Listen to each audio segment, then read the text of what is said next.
حضرت عثمان رضی اللہ تعالیٰ عنہ فرماتے ہیں کہ نبی پاک صلی اللہ علیہ وسلم جب میت کو دفنا کے فارغ ہو جاتے،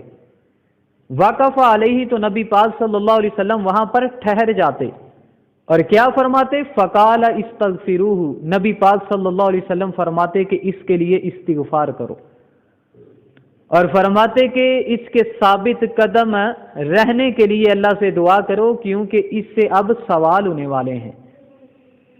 اب اس حدیث کو دیکھا جائے کہ نبی پاک صلی اللہ علیہ وسلم میت کو دفنا دیتے ہیں، صحابہ کرام آپ کے ساتھ ہوتے ہیں، تو دفنانے کے بعد نبی پاک صلی اللہ علیہ وسلم ان کی قبر پر رک جاتے ہیں اور ساتھ یہ فرماتے ہیں کہ اس کے لیے استغفار کی دعا کرو،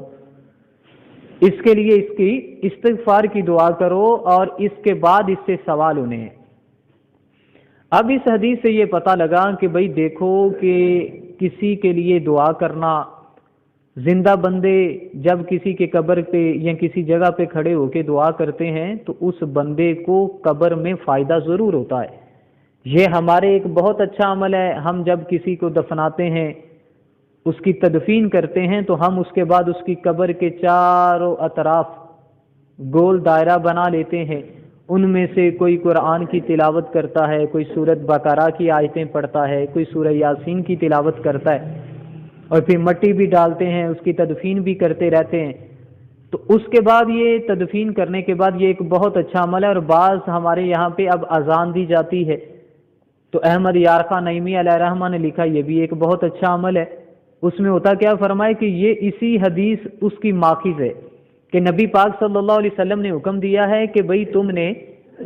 اس کے لیے استغفار کرنی ہے، اور ایک حدیث میں اس کے الفاظ ذکر کرتے ہیں لَقِّنُوا مَوْتَاكُمْ بِلَا إِلَٰهَ إِلَّا اللَّهِ، فرمایا لا الہ الا کے ساتھ اپنے مردوں کو تلقین کرو۔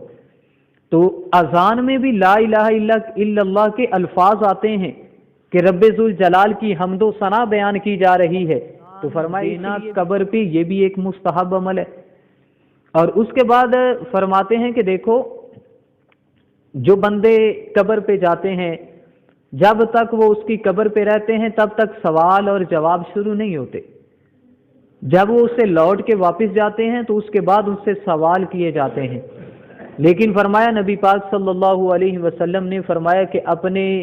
مردوں کو وہی تلقین کرو، وہی کلمات یاد کرواؤ جو دنیا میں انہیں یاد کرواتے تھے۔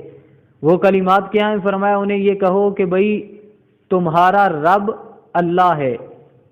تمہارا دین اسلام ہے، فرمایا کہ انہیں تلقین کرو، اور تمہارا نبی محمد الرسول اللہ صلی اللہ علیہ وسلم ہے۔ اور ایک جگہ یہ ملتا ہے بہقی میں، حضرت ابن عمر رضی اللہ تعالیٰ عنہ فرماتے ہیں کہ قبر پہ اس کی یعنی تدفین جب کرنی ہے، فرمایا اس کی سر والی سائڈ پہ کھڑے ہو کے فرمایا سورۃ بقرہ کا پہلا رکوع پڑھو، الف لام میم ذالک الکتاب لا ریب فیہ، فرمایا یہ جو پہلا رکوع ہے اس کی قبر کی طرف کھڑے ہو کے پڑھو، اور فرمایا کہ اس کے پاؤں کی طرف کھڑے ہو کے فرمایا سورۃ بقرہ کا آخری رکوع پڑھو، للہ ما فی السماوات و ما فی الارض وان تبدوا ما فی انفسکم او تخفوہ یحاسبکم بہ اللہ۔ تو فرمایا یہ رکوع جو ہے اس کے قدموں کی طرف کھڑے ہو کے پڑھو، فرمایا یہ پڑھنا مستحب ہے، اس پڑھنے سے اس قبر والے کو فائدہ ضرور ہوتا ہے۔ اور بعض نے یہ بھی لکھا ہے، فرمایا کہ قبر پہ قرآن پاک مکمل پڑھنا مستحب عمل ہے، اس سے بھی اس قبر والے کو فائدہ ہوتا ہے۔